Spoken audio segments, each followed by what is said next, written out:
We're going to have a look at plotting points on the Cartesian plane. First, let's set the scene and see what we're trying to do with this.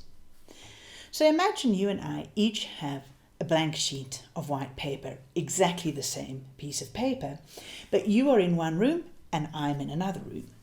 I draw a dot on my piece of paper and I want to make sure that you draw a dot on your piece of paper in exactly the same place as mine is. One way I could do this would be to say, let's fold the paper in half and in half again, so we find the center point of the paper. And then I tell you, okay, start at the center point and travel so many steps along to the right, and then so many steps exactly up. And if you follow my instructions exactly, you'll get to the correct point. Now, obviously, we need to agree on what are the size of the steps, right, and all that sort of thing. But this is essentially what the idea of the Cartesian plane is. We're going to be looking at a system that allows us to locate a point on essentially a blank piece of paper, which in mathematical terms is a plane. Okay, so let's have a look at how we start getting our Cartesian plane together. One of the things we need to do is sort of talk about how far to the left or right we go. So we're going to draw a line that goes from left to right horizontally, and we're going to mark a starting point on that, which we'll call 0, and then we're going to measure exact little steps, and each step has to be exactly the same size. And so here I've got showing 9 of the steps to the right. And now if I want to move to the left from my 0 point, I'm going to call those numbers negative. But again, each of those steps is exactly the same size. Now remember also, when I was locating that point on my piece of paper, you also needed not only to know how far left or right, but also where up or down it was. So I'm going to put on a line for showing how far up and down you are. And that is going to go through at that same 0 point, and I'll use that 0 point as the 0 point for my vertical line too. And again, I'm going to put steps, each exactly the same size going up, and then I'm going to put steps going down, and the ones that go down I'm going to label as negative. And there I have what is called my Cartesian plane. Let me just talk about a few little terms that we use. First of all, we label that line that goes from left to right, the horizontal line, we label it with an X. We call it the X-axis, and it is the horizontal line. In other words, the line that's going left to right. The line that goes up and down, well, that we're going to label with a Y. We call it the Y-axis, and it is vertical, right? It's the vertical axis that goes directly up and down.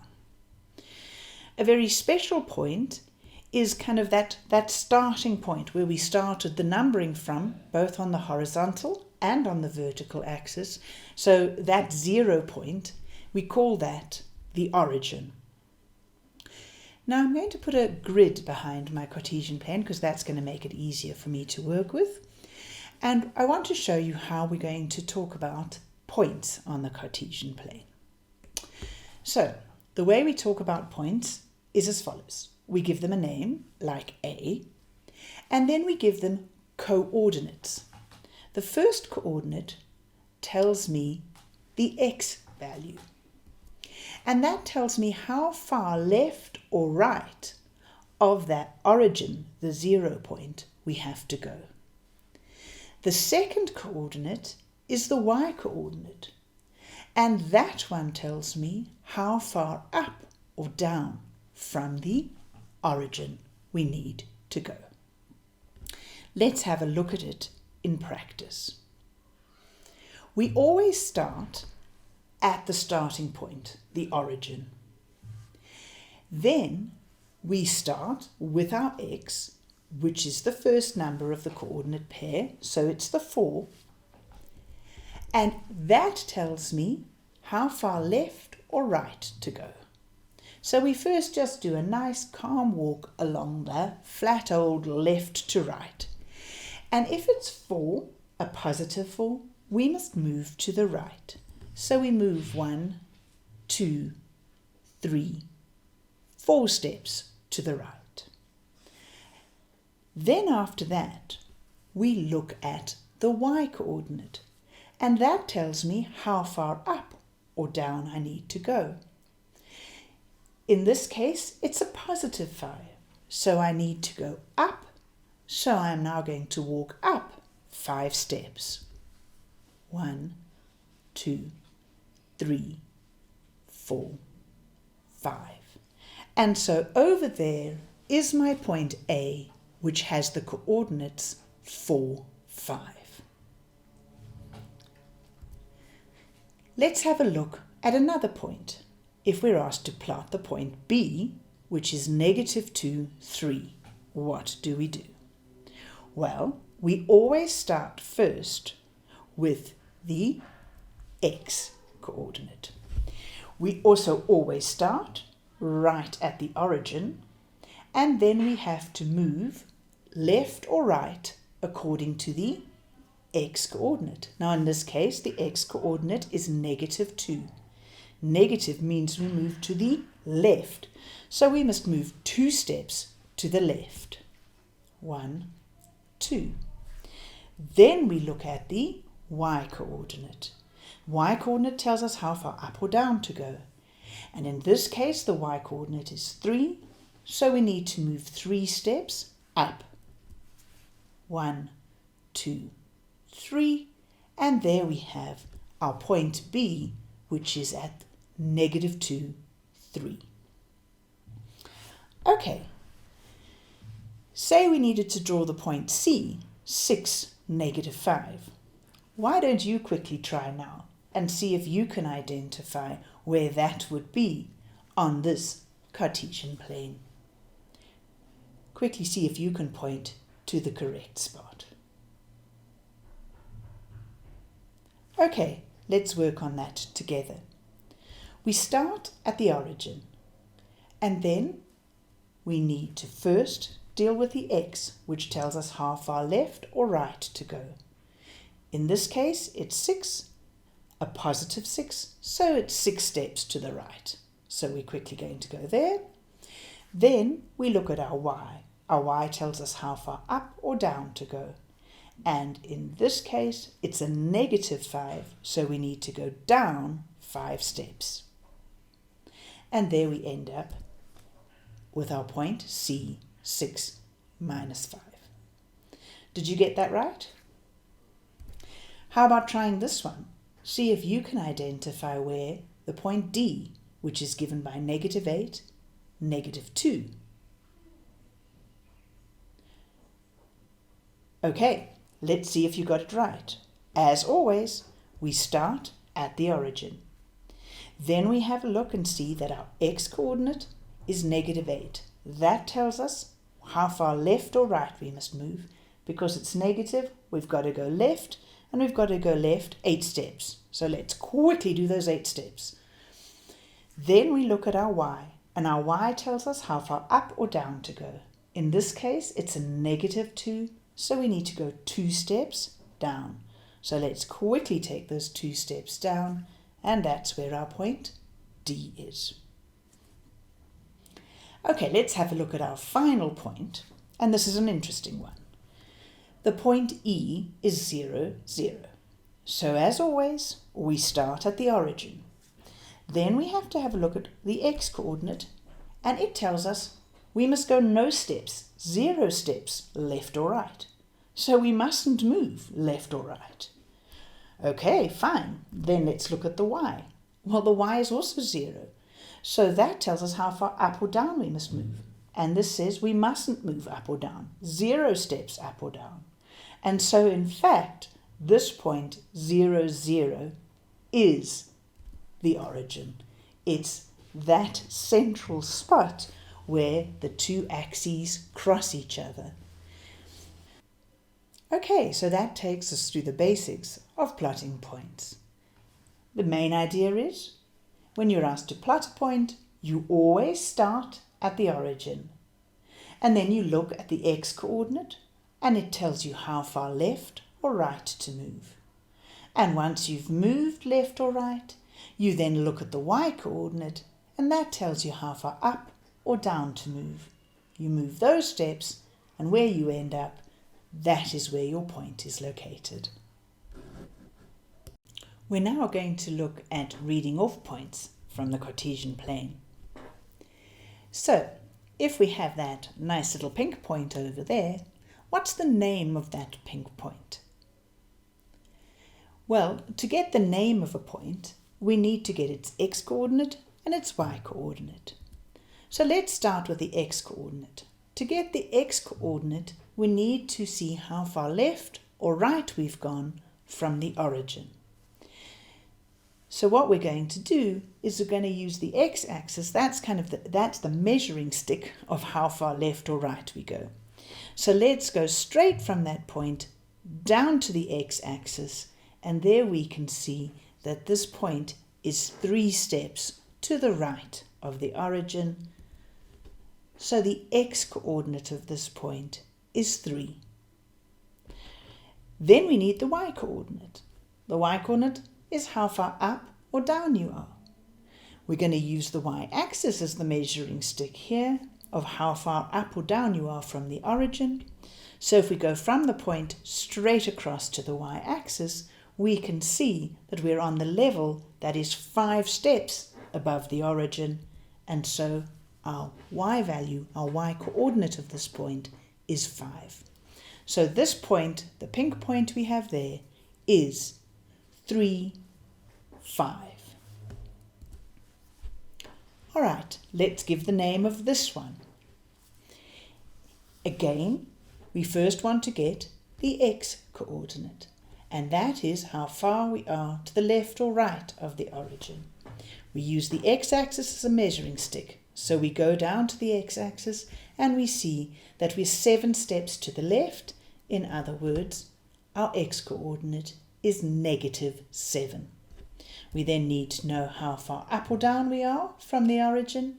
A y-axis is the measuring stick for that, so let's go across to that, and we will see that we are on a level that's 2 steps up from the origin, and so our y-coordinate is 2, so the name of that green point is -7, 2.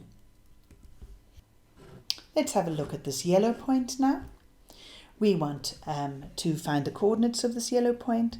As always, we start by looking for the x-coordinate. So to get that, we go down to our x-axis, and we see here that the x-coordinate lies halfway between 3 and 4. So in fact, it's 3.5. And I just wanted to show you this because I want you to be aware that coordinates don't have to be whole numbers. And in fact, as you go on, you'll see your coordinates can be halves, quarters, any kind of decimal in between. Here, it's 3.5. Then we have a look for our y-coordinate, and that we do by going across to the y-axis, and we see that we're at the -4 level.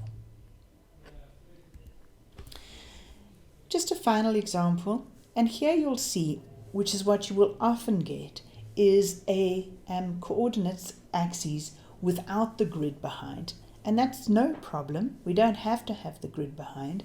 But then you must just be very careful when you go to read off the point that you go, when you're going up or down, you go exactly parallel to the x-axis or y-axis. You go straight. You don't let yourself kind of deviate off.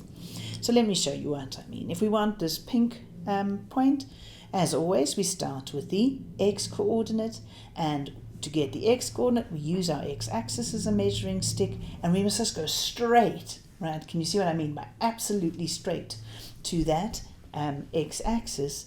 And here we see that that is at -2. In other words, 2 steps to the left of the origin.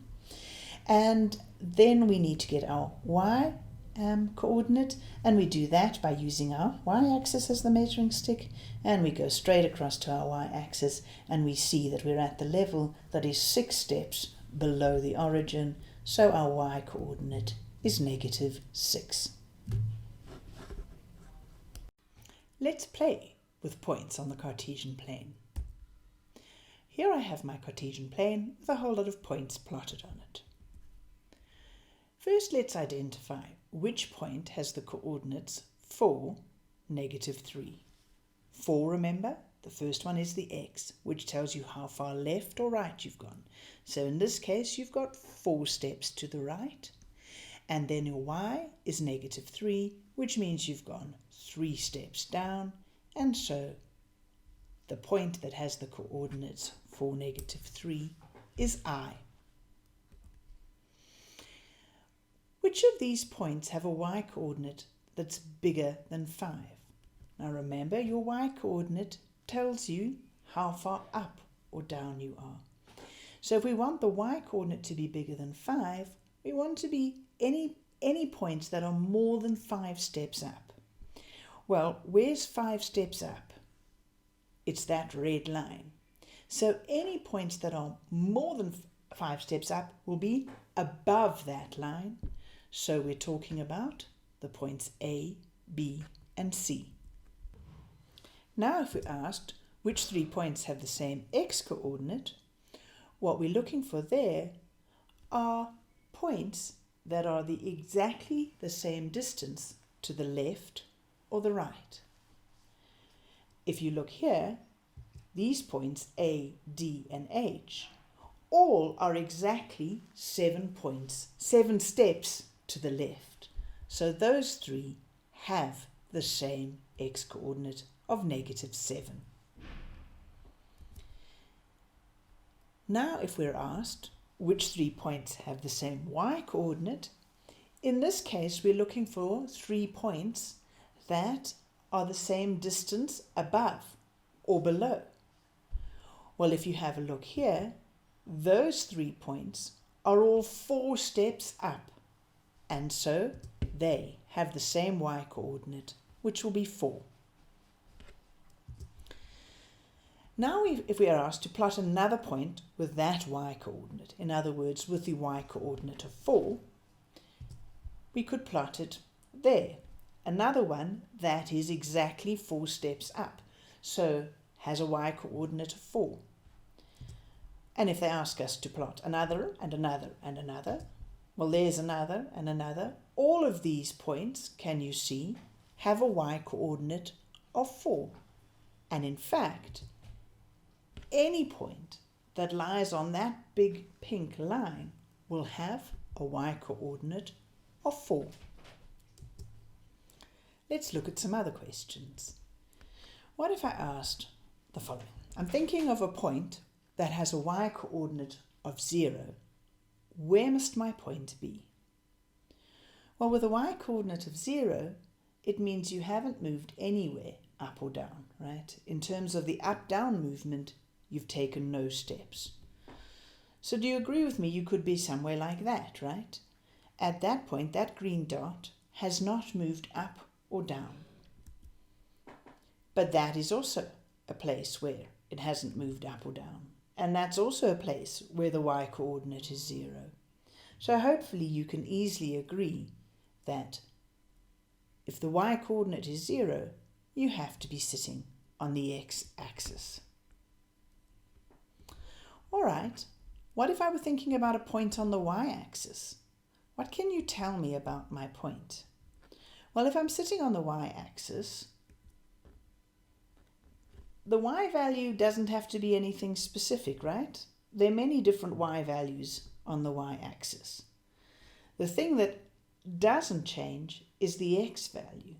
On the y-axis, the x value is always going to be 0, because when you're on the y-axis, you haven't moved anywhere to the left or to the right.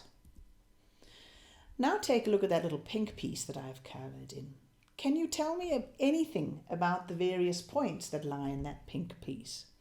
So just let's look at a few points that lie in that pink piece. There's one, there's another one, there's another one, right? Taking on a whole lot of different y values and a whole lot of different x values. When does it not sit in that pink piece. It's when you move too far to the right. In other words, you're moving beyond x is -5. And so all the points that lie in that pink part have to have their x coordinate being less than -5.